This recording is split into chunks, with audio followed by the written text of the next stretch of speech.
Bienvenue au film 4 du projet Safe Surfing. Safe Surfing est un projet sur 2 ans qui a pour but de former les personnes en situation de handicap intellectuel à utiliser sécuriser Internet. L'idée est qu'elles puissent protéger leurs informations personnelles et leur vie privée. Des 5 partenaires viennent de 5 pays européens différents, travaillons à cette tâche. Allons à la rencontre de Clara. Clara a beaucoup d'amis. Elle aime rencontrer les gens. Elle est salariée et vit avec son chat. Clara utilise l'Internet pour beaucoup de choses.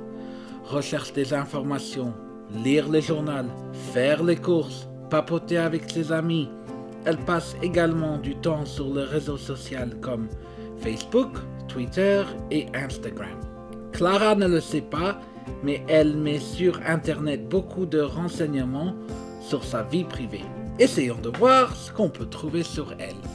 Sur son profil Facebook, on peut voir à qui elle ressemble, obtenir son nom complet, son adresse email et son numéro de téléphone et savoir où elle travaille.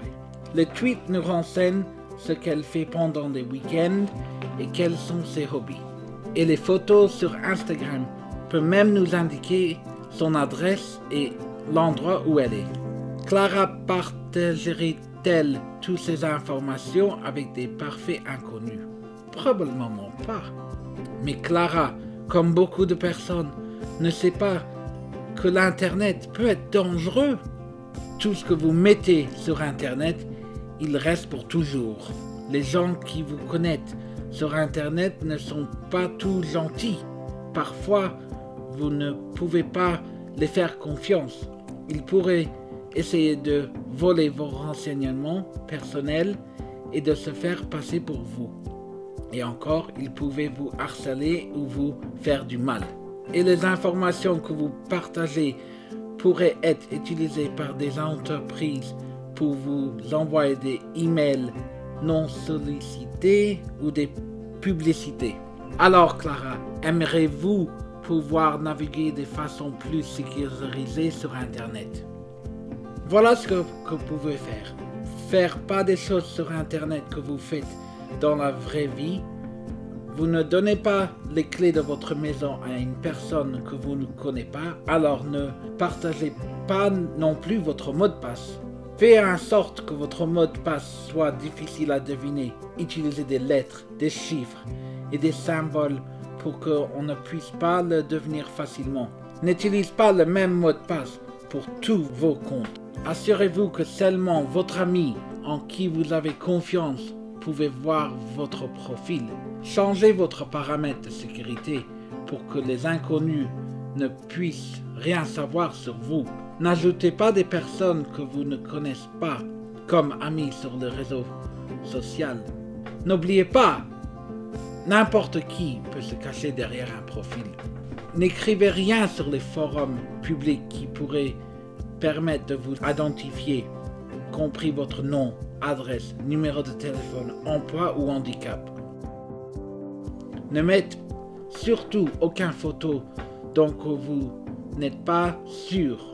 N'importe qui peut facilement copier et partager les photos que vous avez mises sur Internet. En règle générale, si vous pensez que votre grand-mère ne devrait pas voir telle photo, alors il faut mieux ne pas la mettre sur Internet.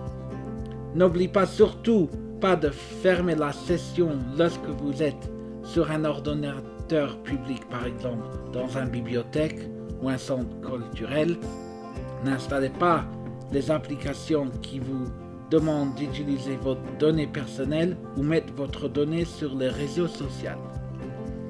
Refusez des rencontres des personnes que vous avez rencontrées sur Internet. Si vous voulez les rencontrer, une telle personne demande à un ami de vous accompagner ou un membre de la famille ou un accompagnateur. Il faut toujours faire ce genre de rencontre dans un lieu public et pendant la journée. Enfin, si vos renseignements personnels sont détourné, demande de l'aide. Comme tout citoyen européen, vous avez le droit de savoir ce que fait avec votre donnée personnelle. Vous pouvez demander des informations que vous êtes capable de comprendre. Vous avez le droit de demander à des organisations de vous dire quel genre de renseignements elles ont sur vous. Vous êtes en droit de demander à des sites internet d'effacer des informations qui vous concernent. Si vos données privées sont mal utilisées, vous avez même droit à des indemnités. Merci d'avoir regardé cette vidéo. Elle a été réalisée avec l'aide des personnes en situation de handicap intellectuel. Consultez le site www.safesurfing.eu pour de plus d'informations sur ce projet ou encore visionner les 4 autres vidéos.